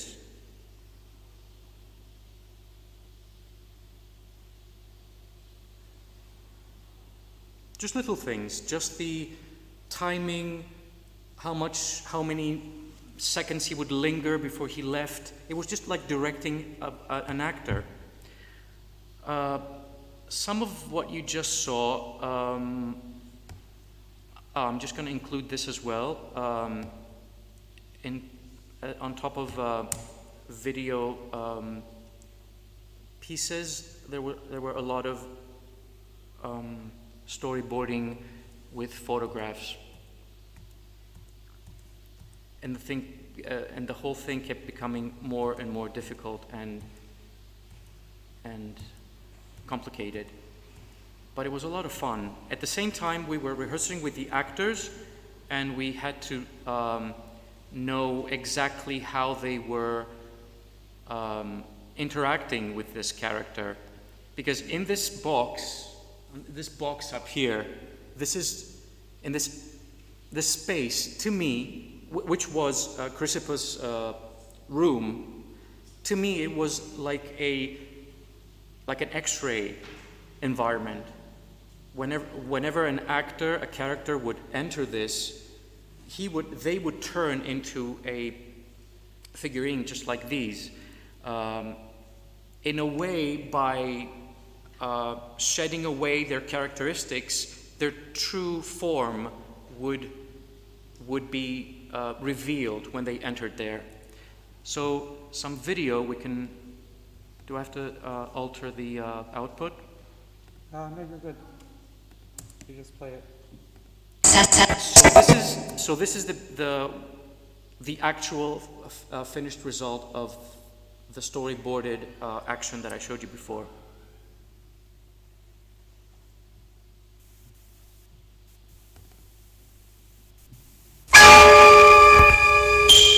So this actor is walking up the steps, and he's about to enter Chrysippus's room and be with him and have sex. So he had to time, and we had to rehearse that until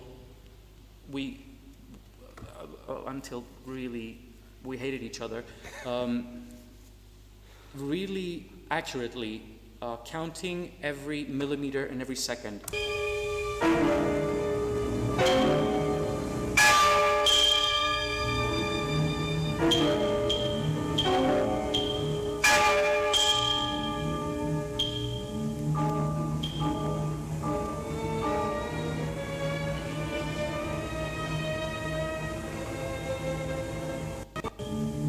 So he would need to enter exactly when the already pre-made piece of film running on a program called Arena was playing on screen.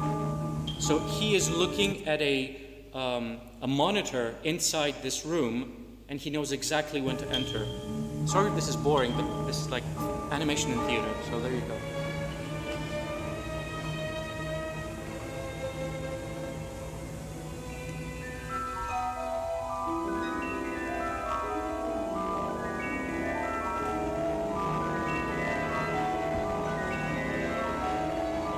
Suspense kara.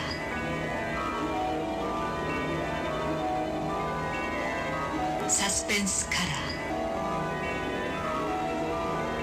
Suspense kara. Suspense kara. Suspense kara. Suspense kara. Suspense kara. Suspense kara. Suspense kara. Suspense kara. Suspense kara. Suspense kara. Suspense kara. Suspense. And then moving to a type of a kaleidoscopic feel. It had to be pornographic at times, but mindless and poetic and silly at other times. But always it had to be sex. Suspense kara. Suspense kara. Suspense kara. Suspense kara. Suspense kara. Suspense kara. Suspense kara. Suspense kara. Suspense kara. Suspense kara. Suspense kara. Suspense kara. Suspense kara. Suspense kara. So as this kind of fades out, the play starts. So I'm going to go really quickly through a few key moments in the show so you can see other moments of how animation was used in this. Blah, blah, blah, blah.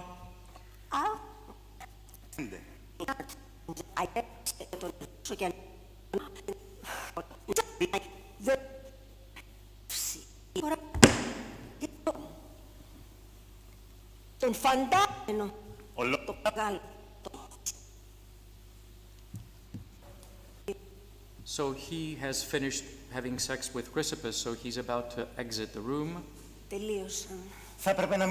Comes out. Now the next moment is when this 75-year-old actress, such a brave woman, she actually climbs up the set and into this room.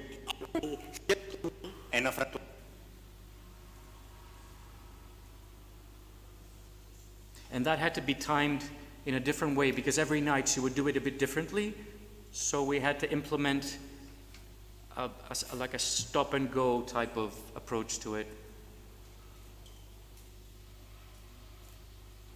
as the footage was running.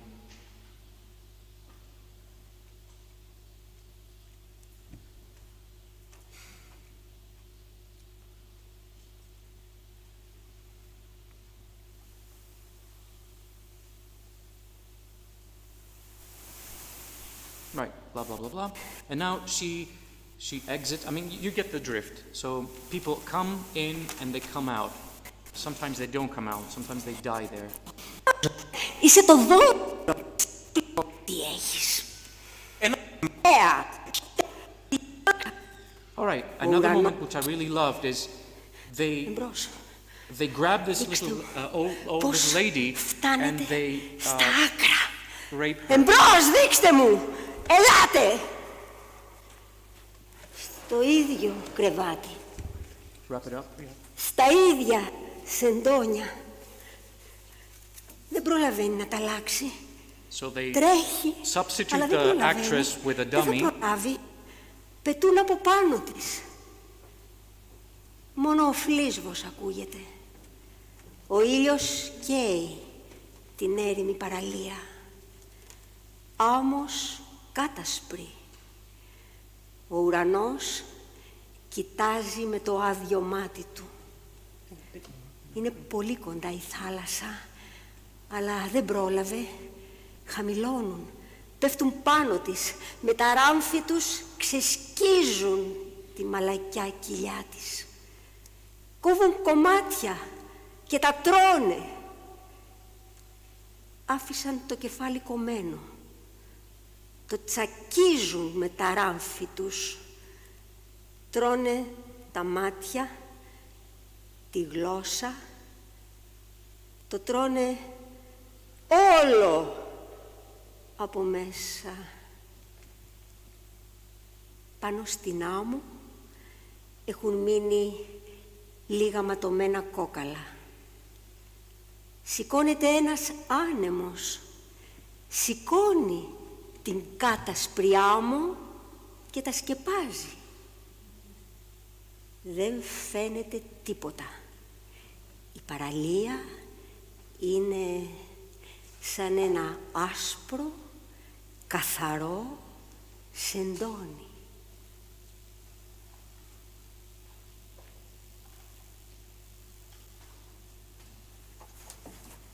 All right, so you get the idea, and one last scene, and I'm done.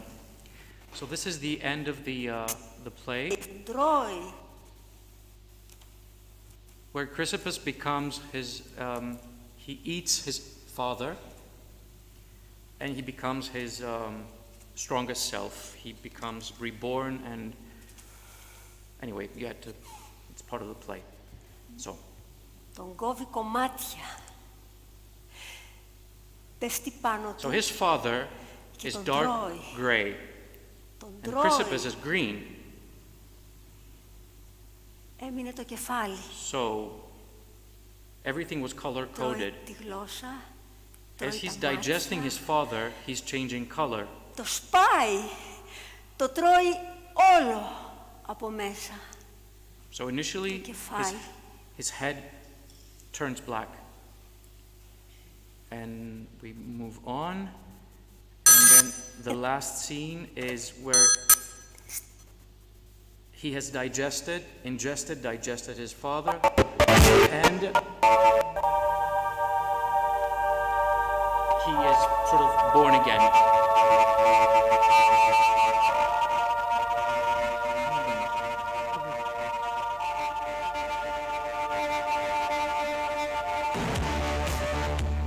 Some sound.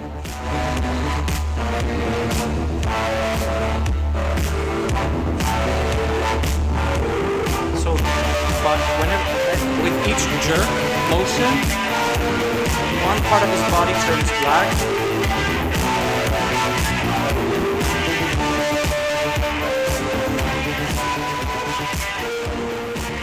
And then he gallops away, and he turns into a horse. And in a few seconds, the whole play is over. That was for me a decision using animation in this play in a different way than the whole entire play before. This is almost like a cinema screen. But somehow it made sense. Okay.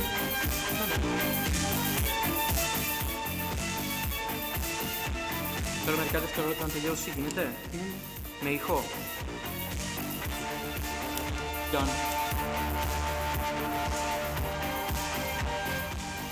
Αυτό.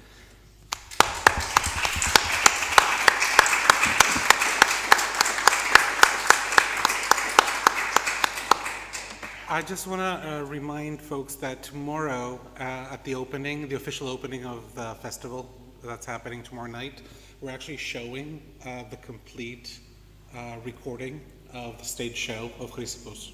So it'll be incredible if you guys are there for it. Thanos, thank you so much for taking us through that. Thank you so much. I hope it wasn't tiresome, it was guys. really Thank great. We really enjoyed it. And I want to bring it out to the crowd to see if there was any questions from you guys and anything from YouTube. I have a couple of questions from here as well.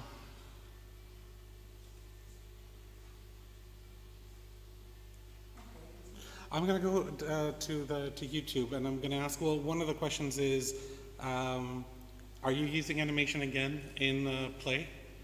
Is this going to be a thing, or is it going to be connected just to the theme? It's always dependent on the project. Yeah. And another question here is, did you think that you? I mean, I thought you explained it really well. The question is, were you thinking you weren't going to get the perfection that you wanted in the physicality of the person who would play Chrysippos, and that's why you ended up there? Or was it that it wasn't important? I mean, you can talk about that a little bit more.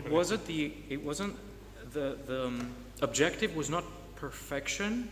The objective was not to use a theatrical convention that I thought that a human could not possibly carry off such high expectations of such perfection. And in order to avoid accepting a theatrical convention that, let's say, he's blonde, he works out, he's a good actor, I'll light him perfectly, dress him in a way that shows off his wonderful physique. He is sexy, we all love him. Then that necessarily meant that was what Chrysippos was. I mean, he's not written as simply or as stupidly as I described it, but the external physicality, the external beauty of him, I felt could not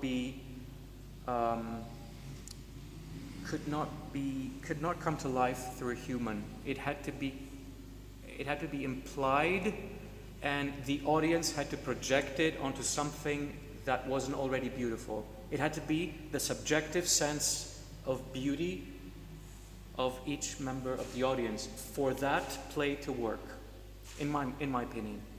That's great. Well, thank you for being here. We're looking forward to seeing the whole play tomorrow. Pleasure. At the opening. And we will be right back with our next presenter. Thank you.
Hello, everyone. Welcome back to our fourth and final presentation of the day, day one here at Animasyros 13.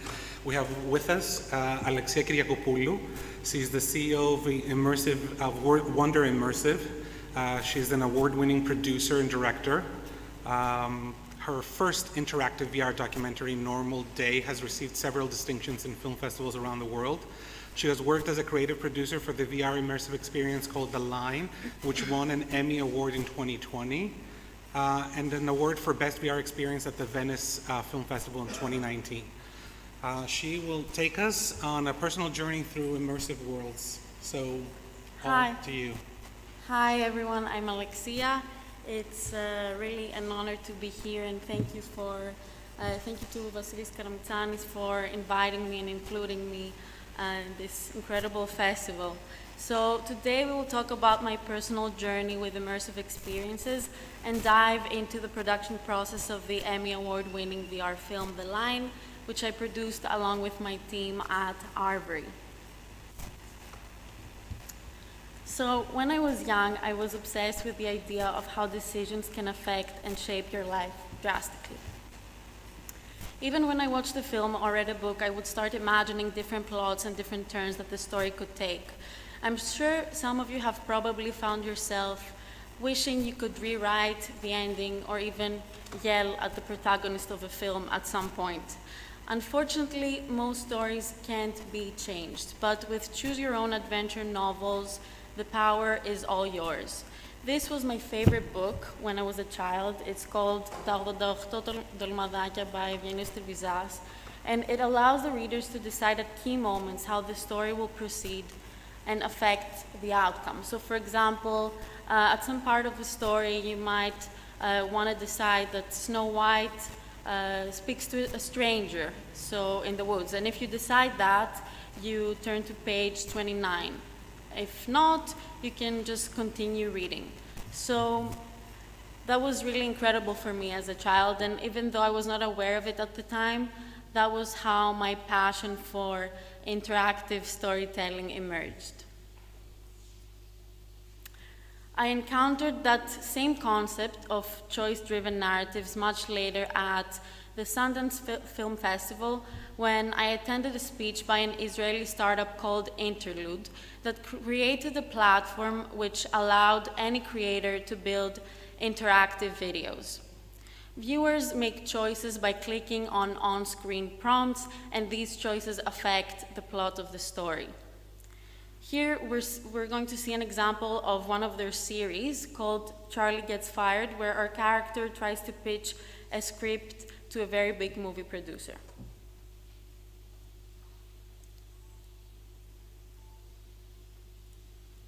You can give me one more idea, but it better be brilliant. I can assure you that the next idea is going to be, the best idea you've ever heard, in your life. It's a show about. It's about a So stapler. here the user clicks come on, and are you chooses just saying his that own because path. of this? Breaking Bad only with a stapler. I am the one who staples.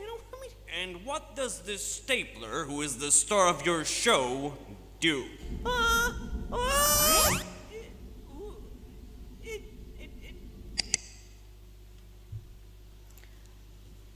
So discovering this medium that could create a bigger engagement through interaction and thus a bigger impact on the audience opened a whole new world for me. So I decided to do a master's degree at NYU in interactive technology and dedicated myself in exploring technologies that push the boundaries of immersive storytelling, such as projection mapping, motion capture, augmented reality.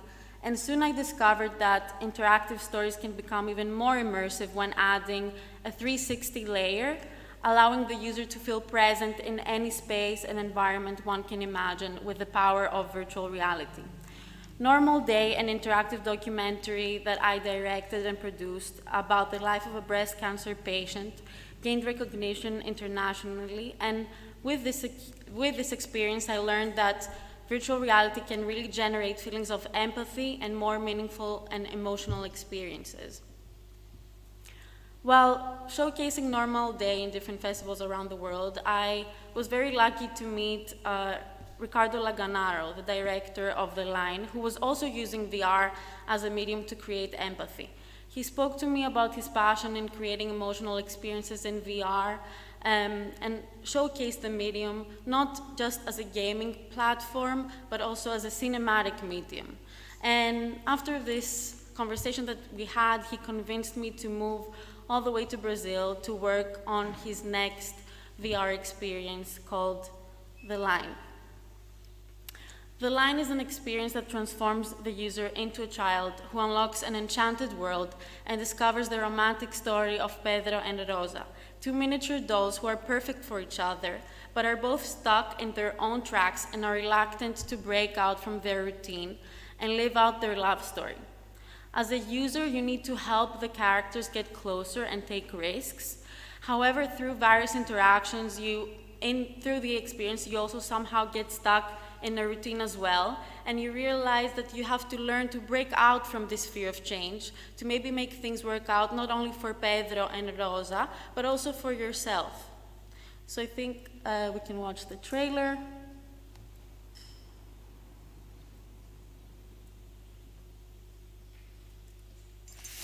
In a world of miniatures, routine is everything. Happy are those who are on the right track. But wait. What if the right track is actually a detour?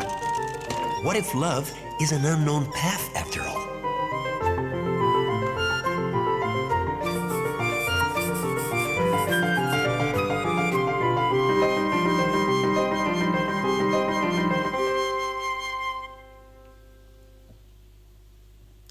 So the experience is set in Sao Paulo in the 1940s, and it's really interesting because Sao Paulo is one of the biggest cities in the world, and it's a really big city in a third world country.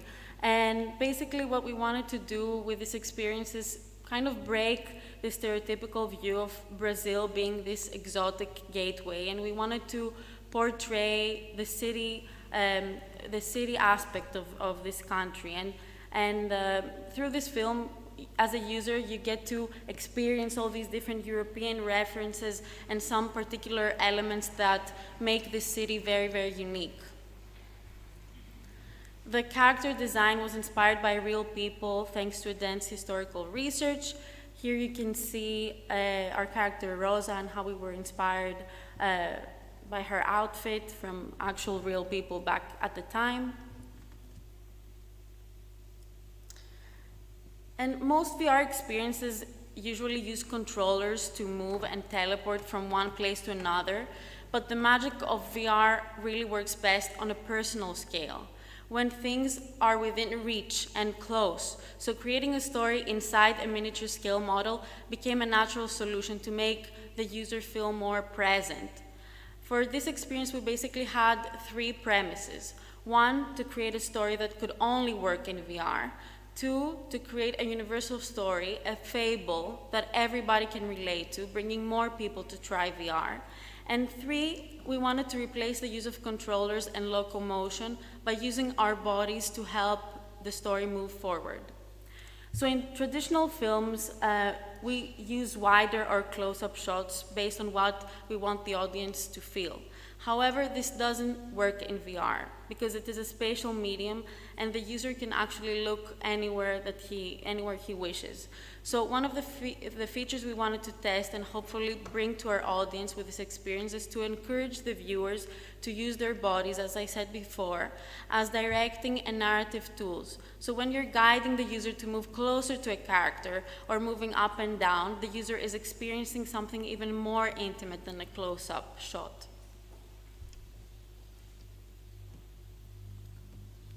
So with our proof of concept that was all painted in tilt brush, we wanted to test whether moving a lot through the experience would actually distract the audience, but the result was really the opposite. It felt like there was something very powerful there, that we could find a way to reconnect our bodies with our minds, allowing us to have a very, very powerful experience. So here is our proof of concept.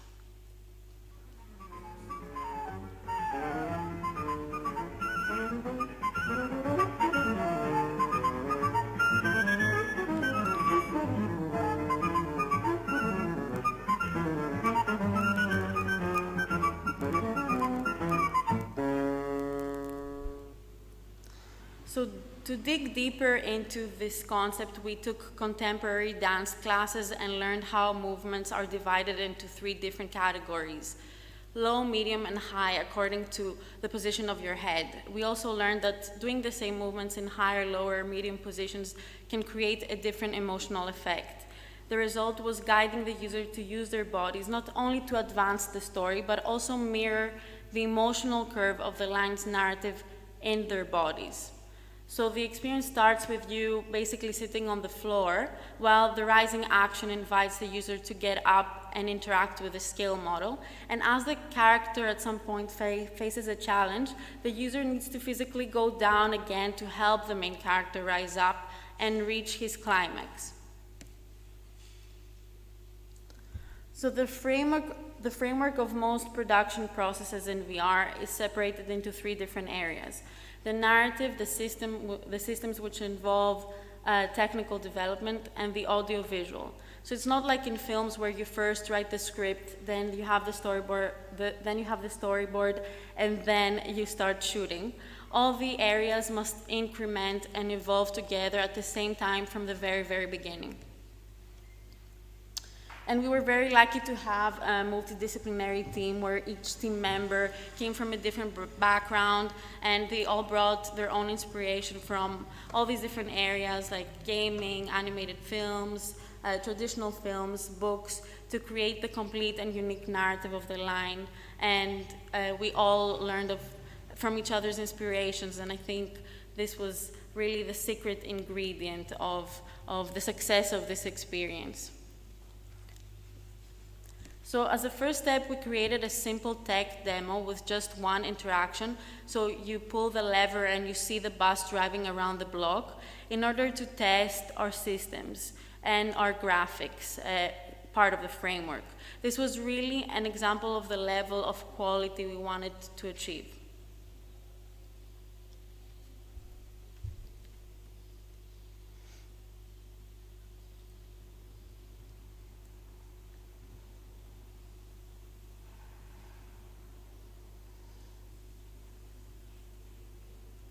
So before moving into digital production, we created a cardboard layout of the scale model for our physical prototype. We did this role-playing exercise where one team member read the script while the other member interacted with the scale model, and the rest of the team moved the objects around the layout.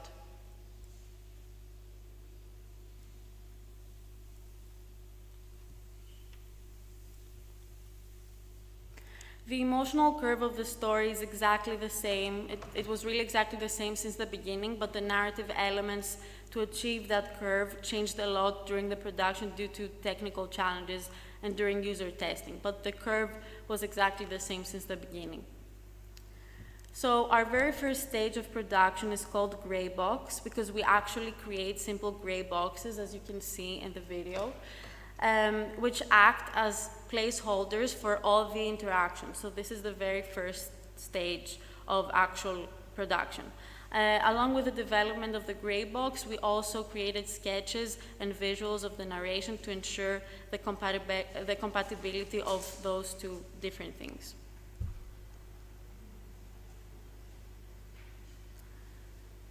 So finally, we had we created what we call vertical slice, which is basically a slice of the story and a part of the story that's almost complete. So you have the narrative, the technical, and the audiovisual all there. And this kind of showcases all the essence of the experience. And it's what we sent at Venice Film Festival for our application. In a world of miniatures, routine is everything.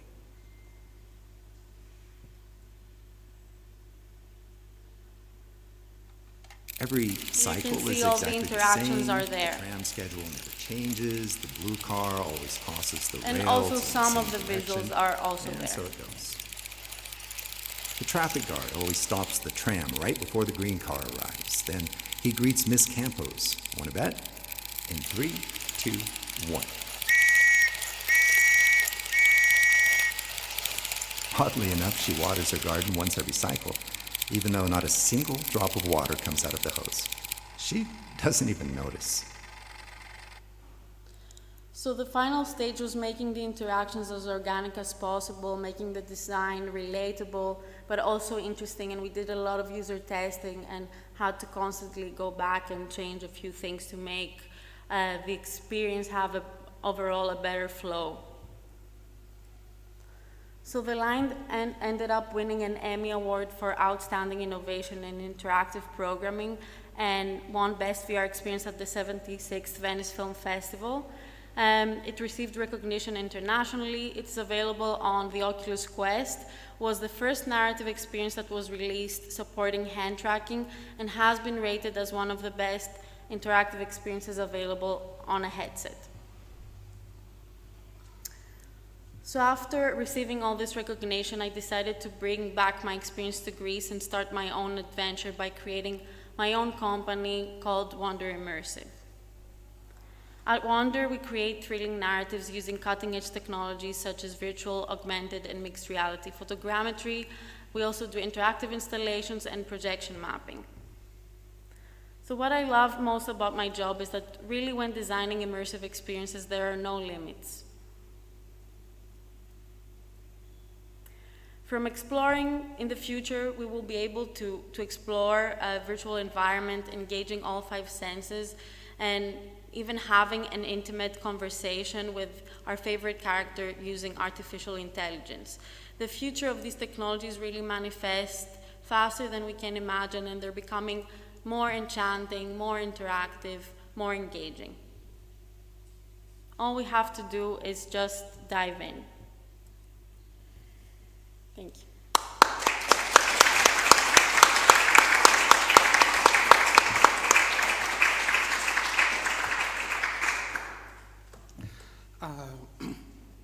That was amazing. Thanks, Alexia, for taking us through that. We're going to turn around and see if there's any questions from the audience.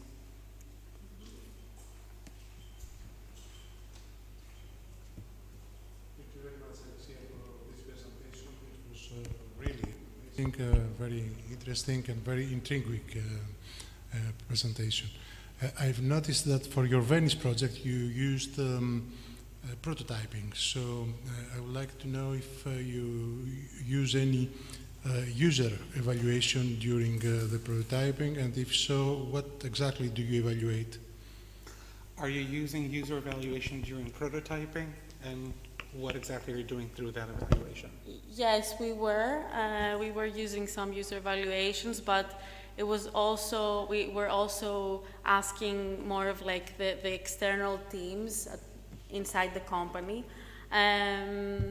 So yeah, we were evaluating how basically the user is moving around the space. If with some simple narration, we can actually encourage the user to interact where we want them to interact, which is something very important. So, and also in terms of like the spatial narrative, if the user is actually engaging the way we want them to engage in this even basic prototype. Yeah, basically.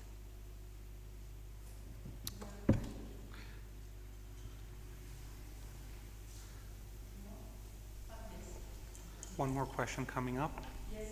Mm-hmm. Hi, thanks for the great presentation.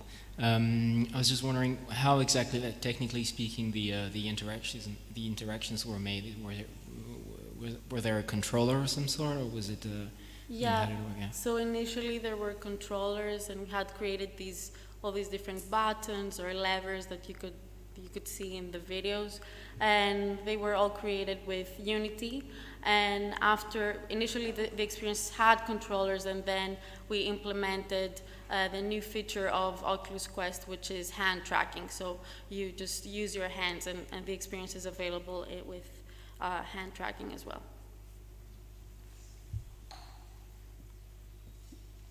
Any more questions? No? I was just wondering, Alexia, are you sticking with animation as the basis of the work that you're doing? Because there's a lot of VR work right now in live action. How do you feel about that? No, actually, Normal Day was created with 360 video, and I'm very open to doing more work with 360. I'm very eager to see, how the quality of the image is going to be evolving in the future, and this is something that I'm also eager to pursue. But I love animation, and hopefully, I think it's really immersive because you can actually have, it's in 3D, it's more spatial, you can play around, and really the possibilities are endless. So hopefully I'll be combining both. How big was the team for the line? It was about, the main team, we were about 7 people, but then we had sound designers that were all outsourced, and also the narrators and all that. Great. Well, thank you so much for being here. Thanks for coming. Thank you everyone for being here as well. We will be back here tomorrow at about 5 o'clock p.m. Athens time with our next session. Thank you so much.